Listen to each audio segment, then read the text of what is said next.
Washington Post lays off a third of its news staff, scales back its news operation, which is a weird thing for a news agency to do. It relates to something that I wrote yesterday. I wrote something, released it yesterday that was about a particular thing. And the thing that I was thinking about was trying to make sense of the state of our politics, U.S. political culture, and our U.S. political system at this moment in time. Usually, when we try to make sense of it, we sign up for one of these sort of descriptive summaries that's out there. Like some people think that we're not getting along with each other because we're at some sort of a looming discontinuity. We're about to have a change in the way we do politics. Like maybe we're tired. We're not interested anymore in being the type of representative government and society that we set out to be, and maybe people don't like that anymore, and enough don't like it anymore that something else is going to start to take its place. Some other people feel like this is a reflection of a calcified two-party system combined with one half of that system not having enough support via the normal methods and therefore trying to get support via abnormal methods. And then the other side seeing that and doing the same. So that both sides are trying to get people to adhere to them by non-civic means, if you will. Some people think this is just the latest in a long series of pendulum swings that go back at least to the civil rights movement, if not all the way back to sort of the post-Civil War era, where we've just had a long series of social and political backlashes, cultural backlashes, and counter backlashes that have gradually gotten bigger and bigger until now they're starting to hit the sides of our society in a certain way. And some people think this is just like, don't get too excited because it's just a weird moment and this too shall pass sort of thing. Sort of the sanguine crowd. I don't really sign up for any of those anymore, to be honest. If I ever signed up for any of them, I don't think that any one of them tells us the whole story. I think there's things about each one of those summaries and many other myriad others that ring true and have some essence to them, but they don't really give us enough of a truth about what we're observing and participating in that it makes it actionable in any way. I was thinking about it a little bit differently. I don't know if this is right, and I don't know if it'll have any resonance with any of you, but I'll share it anyway. When I want to understand complex human interactions that aren't going quite the way we expect, I look at war as a lens, because war is a complex human activity, a set of incredibly complex interactions that never go the way we expect them to and are always unpredictable. So if we understand how that comes about, then maybe we develop a model that helps us understand how other interactions that are complicated go wrong. So I got to thinking about some of the things that war proves. When you study war long enough and you use it as a lens long enough, it proves a couple of things to you. One thing it proves is that when we set aside the civilized, or the social constructs that make us civilized, when we set aside being civilized on purpose in what we start out saying is a limited manner for a defined purpose, and then we go about getting to that defined purpose through violence, it starts out sounding neat, clean, organized, and limited. And over the course of time, it doesn't stay that way, because when you uncap certain human behaviors that characterize survival struggles, that characterize fights to defeat one side to defeat the other, the total dominance and destruction of an opposing force, and that goes on long enough, any tethers you had to those social constructs that exist outside of the domain of war, any of those tethers that you had start to give way, and you eventually become completely untethered, unmoored from the civilized responses to other human beings that you normally would have. When we are growing up, we learn things like honesty and truth and empathy, and we sign up for rules and we follow rules together so that they limit all of us. And these are all examples of constructs that we follow that when you take them to war over the course of time, they melt until enough violence and enough immoral and amoral activity makes us numb to the more social construct of morality itself. We become morally numb by enough activity that appeals to our base nature. And our base nature isn't about the inventions of civilization. It's about survival dominance, territory, possession, fear. Behaving in that mode long enough, we become that mode again. And everything we were outside of the war domain, we lose track of. I understand that through the lens of war. And one of my favorite devices is the movie Apocalypse Now, which does a great job of, I think, of presenting moral oblivion, which is what the old philosopher tells us happens when we fight long enough. All that hate, all that enmity, all that vitriol, uncapped long enough, takes us into moral oblivion. Now let's come back to how that relates to what I see happening in the US politics now. Clausewitz said, war is politics by other means. We go to war for political objectives, so it's politics by other means. About 30 years ago, give or take, somewhere in the mid-1990s, I think we started to invert that logic and make our politics war by other means. Mid-1990s or so, we came to a point in our politics where we had two parties. We had some third parties trying to be relevant, but two parties essentially had established a grip on our political system. And those two parties were very different on some issues and very much overlapping or not distinguishable at all on other issues. To simplify, on policy, especially things like economic policy and defense policy, Republicans and Democrats didn't have a lot of difference between them. They had different rhetoric, but the same actions and the same legislative initiatives. Where they were different was social issues. Things like tradition, culture, religion, hot button issues, things that are emotive, things that appeal to people's feelings and beliefs, not so much their thoughts as their feelings and their beliefs, and that part of their reasoning. When you get to the point where you can't differentiate on policy and you're differentiating on emotive issues, that's already more volatile. But there was a decision made, not by one party or the other, but by both, to start doing something else. And that was to start making things fair game that hadn't been fair game before.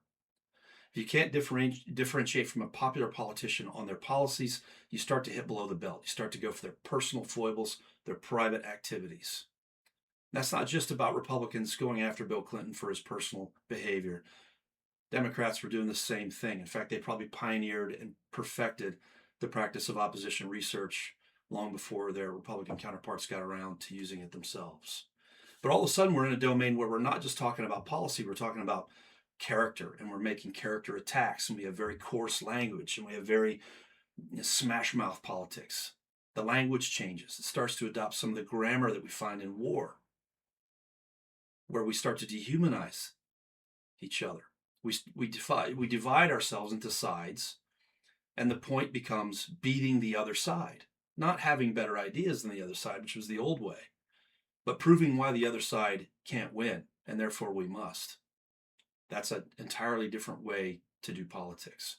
And after 30 years of doing that, and 30 years of little by little stretching the tethers that were keeping us moored to something other than our base emotions and our base reactions, being fed by 24-hour news media that was basically just fueled by paid propaganda, being saturated by social media and the invention of algorithms that make us more likely to click on something and give revenue to a social media company if it stirs our base emotions.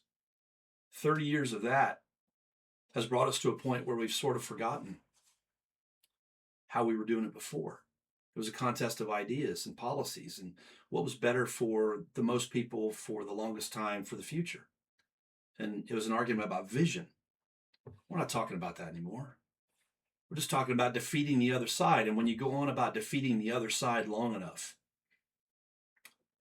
anything goes.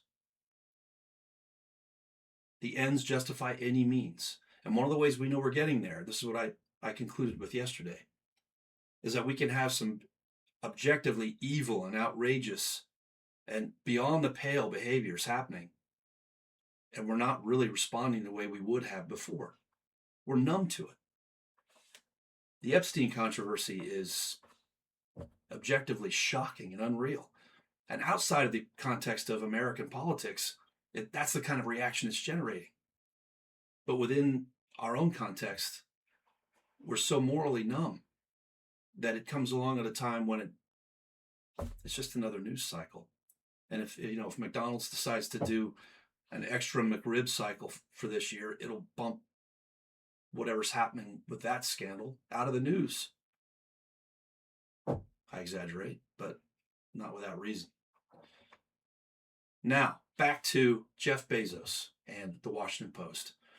One of the social constructs that we have to stay tethered to that matters more than others, if we want to have a representative government, if we want to have liberty instead of just who has the biggest gun wins, we need access to factual information we can trust, where at least the essence is true, if not every shred is true, where at least facts are the basis, if not every fact is completely, perfectly provable.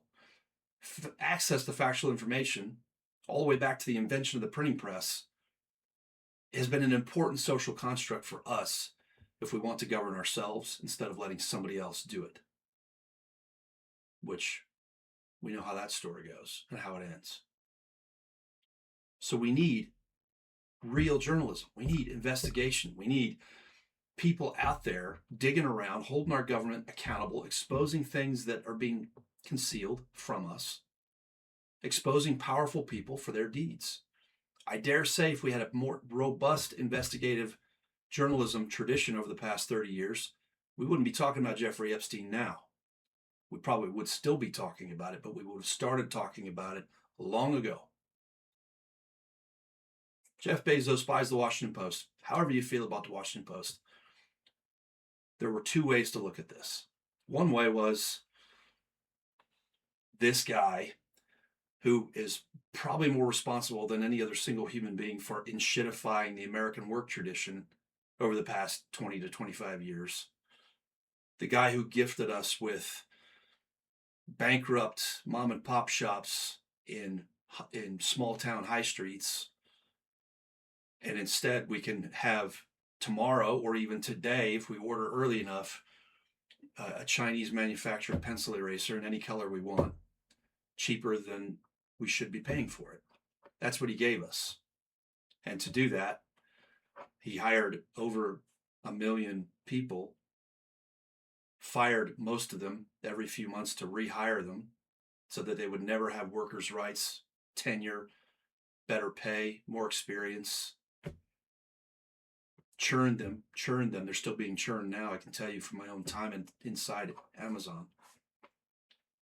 And then put them to work in jobs where they're not really allowed to think and they're measured for productivity, and their bathroom breaks are timed for very low pay, low enough pay that many of them draw government benefits.